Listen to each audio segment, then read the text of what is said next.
Well, the Special Investigating Unit today leading the inaugural meeting of the Border Management and Immigration Anti-Corruption Forum. That gathering aims to strengthen controls and tackle cross-border crimes. Let's speak now to the head of the SIU, Advocate Mothibi, who was part of that gathering. Advocate, good evening to you and thank you very much for your time. Simple question to open this conversation. Combating corruption at our borders. Just how vulnerable are South Africa's borders to corruption? Now, thank you very much, Xoli, for the opportunity you are giving us, and good evening to you and the viewers.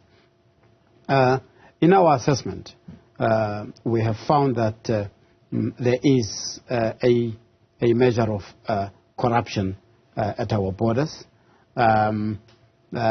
We used to also hear some of the comments that our borders are porous, and we know that government has taken measures, amongst others creating the Border Management Authority to deal with that.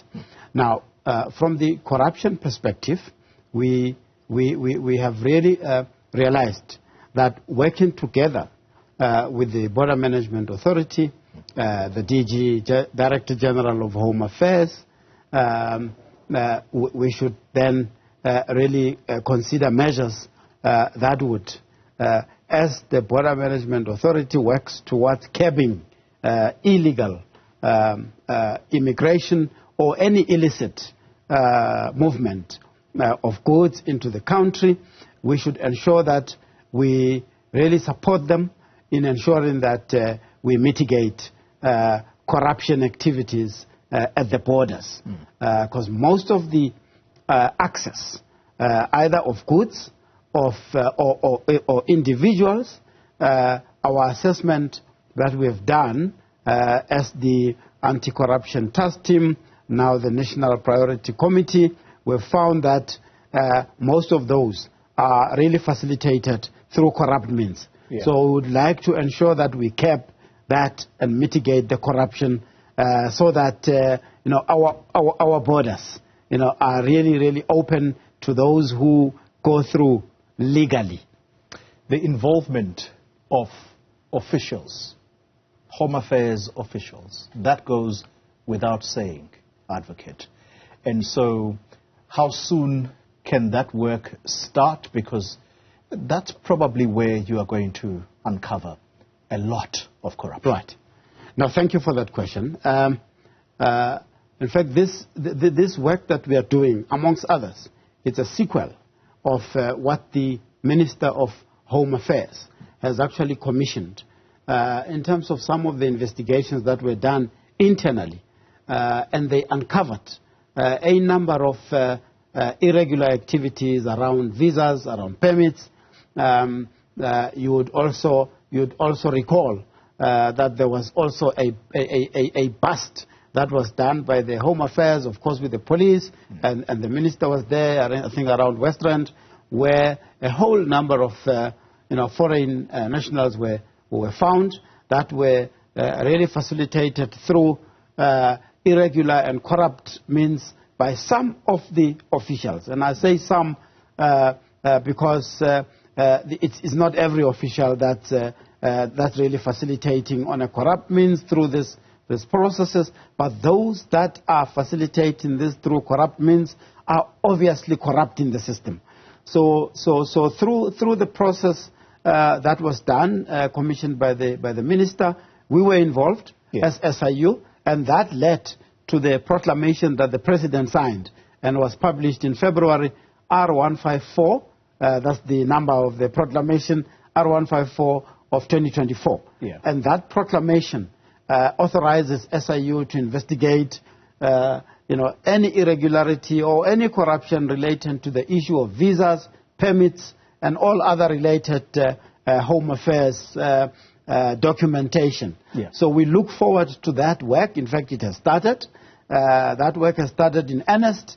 The immediate attention was in Northwest, where the Northwest Development Corporation hired an individual who came into the country and when we checked, we found that he came corruptly in the country.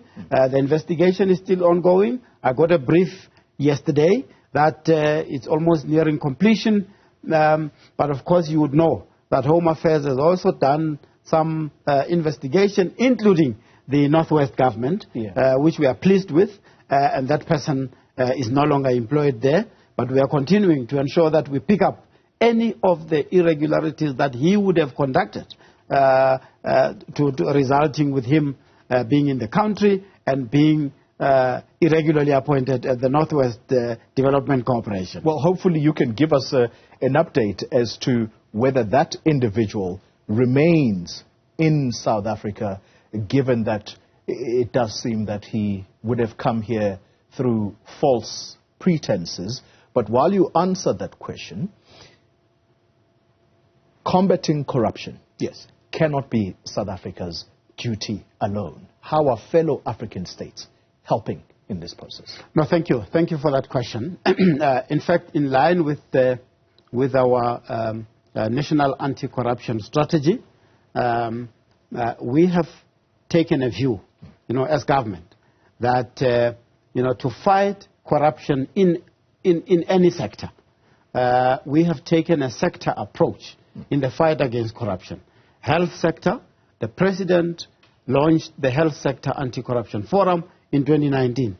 The Local Government Anti-Corruption Forum was launched with the stakeholders, business, labor, civil society, and so on. Now we're doing the same in the immigration and border management, and that's why there was an inaugural meeting that SIU chaired, and it was attended by civil society, business, labor, moral regeneration, that's led by Father Smangali Somkacha, but there were representatives sent to that meeting. Now, as you can see, this is the whole of government, the whole of society approach, including, in this case, and the head of border management authority is on record as saying he is engaging with other governments outside of South Africa, particularly the SADC countries, because we believe that really through cooperation of South Africa and neighboring countries and probably other regulators, we should go a long way, really, in ensuring that we mitigate this issue and problem going forward. The individual from the Northwest Province, quickly before we move on from this, do you know whether he's still in South Africa? Thanks for that. I know that Home Affairs has worked on that. I don't have the update on that as we speak, but I know that since he was not employed there, the Home Affairs processes should kick in. That would ensure that he is ultimately dealt with in line with the law. That requires that if you are not in the country legally, you are dealt with to an extent of being deported. Let's move on to another topic, the National Lotteries Commission. Oh, yes. You've done a lot of work there. Lots have been uncovered.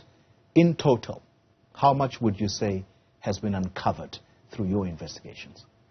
We are on record really saying that we are investigating, at last count, more than 1,500 NGOs and NPOs, is non-profit organizations and non-governmental organizations. And the value as we speak, I think is over R1 billion of some of the grants that were granted to various non-governmental organizations and non-profit organizations. The investigation has really yielded good results.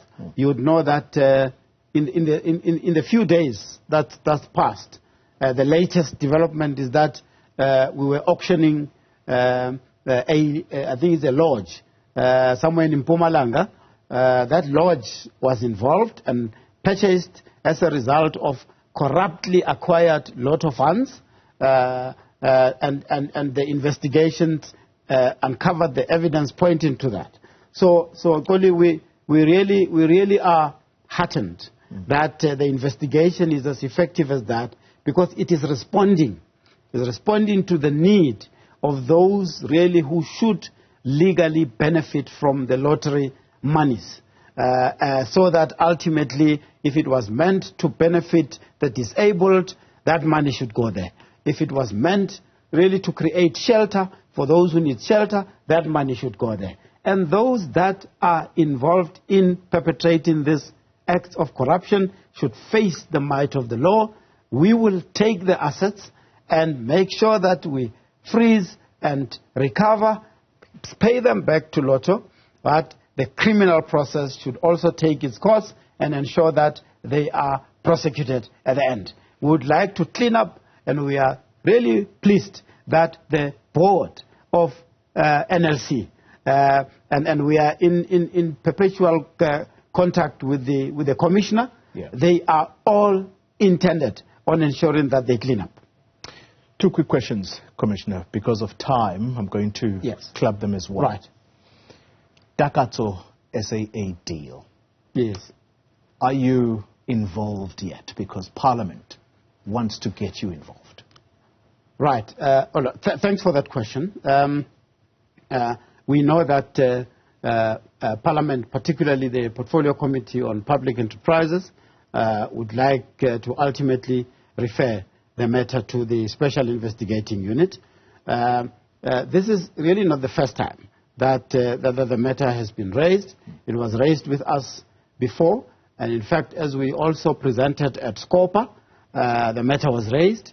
And because it's our mandate to ensure that where we become aware that the state would have lost unduly, our mandate enjoins us to really consider ensuring that we look into that matter. So, look, even before the Portfolio Committee on Public Enterprises made pronouncements, of course, we'll still receive formal referral. Our team that investigates at SAA had already started gathering information to ensure that we assess it in line with our mandate, and we will ultimately make a call and prepare a proclamation that would ensure that we investigate that matter. I'm completely out of time, Advocate. I'll probably get fired for this, but you've got to tell us whether or not you are involved in any way, shape or form in the Mapisa Ngakula matter. That's the former Speaker of Parliament. I see. All right. Now, look, thanks for that question once more. Again, that matter has come to our attention. Of course, it's investigated by Investigative Directorate, and we respect that the criminal process should take its course. Right. Our mandate, in terms of our law, is to ensure that where there is evidence pointing to maladministration, malpractice, and of course, we also investigate corruption. So our view at this stage is that we should, and we are already, the team is, we had a team that investigates at the National Defence Force, various aspects there. So the team already has indicated to me, and I've given them